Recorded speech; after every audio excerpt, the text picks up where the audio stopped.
first scream came from beneath my feet. It wasn't loud. It was close.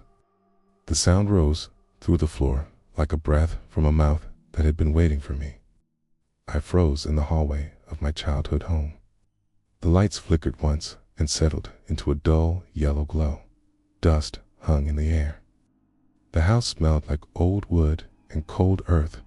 I hadn't been back in this place for 12 years, and yet it felt awake the moment I stepped inside.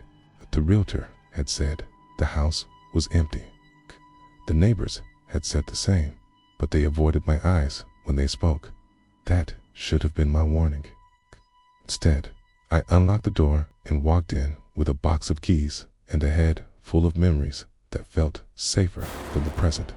The basement door sat at the end of the hall.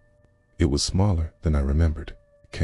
The paint had peeled away to reveal dark grain beneath. A thin line of shadow leaked from the gap at the bottom.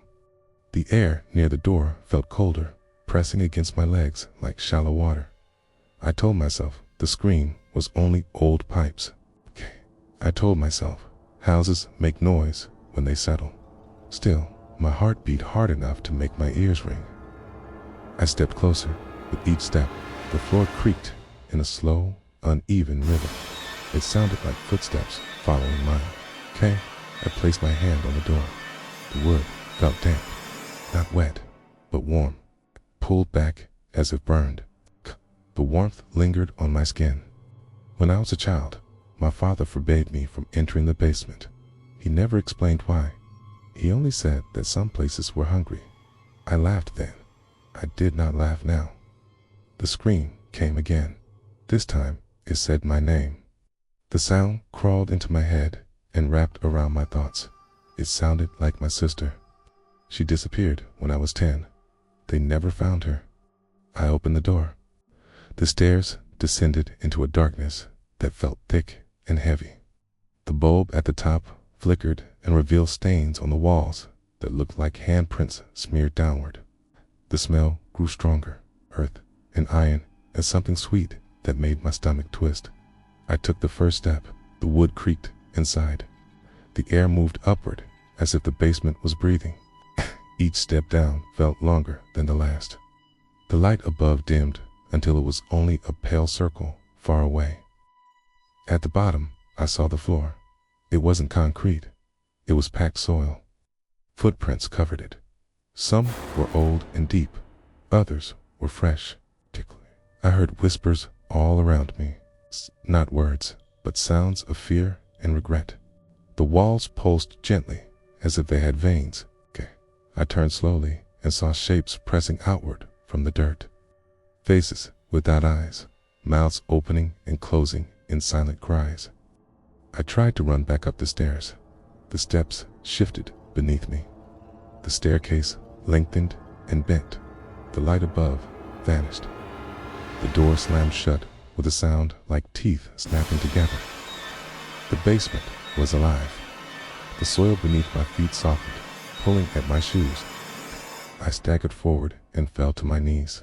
Its hands formed from the ground and wrapped around my legs. They were warm. They held tight. The whispers grew louder. I recognized voices, neighbors, old friends, my father, my sister. I saw her then. She stood across the room. She looked the same age she was when she vanished. Her eyes were empty hollows. Dirt covered her skin like a second body. She told me the basement fed on fear and memory. It grew stronger with every soul it took. My father learned too late. He tried to starve it by locking it away, but the house waited. It always waited. The walls closed in. The ceiling lowered. The soil rose to my chest. Panic crushed my breath. I screamed until my throat burned. The basement answered. It showed me images. My childhood laughter echoing down these stairs. My sister being called by a voice that sounded like our mother. The door closing behind her. The slow silence after filled the basement inside my head. It searched my thoughts. It tasted my fear. It was pleased. In desperation, I reached into my pocket and pulled out the old house key. I drove it into the soil like a blade. The basement shrieked. The sound shook the walls. The hands released me. The ground split open. I ran. The stairs appeared ahead. I climbed as the house groaned around me. The door burst open and light poured down like water. I slammed the door shut behind me and the house fell silent. I left that night. I did not look back. The house was condemned a week later. They sealed the basement with concrete. They said it was safe. Years have passed. But today, I received a letter addressed in my sister's handwriting. Inside was a single sentence. It said, "I am still hungry." If you enjoyed this story, please like and subscribe for more. Thanks for listening.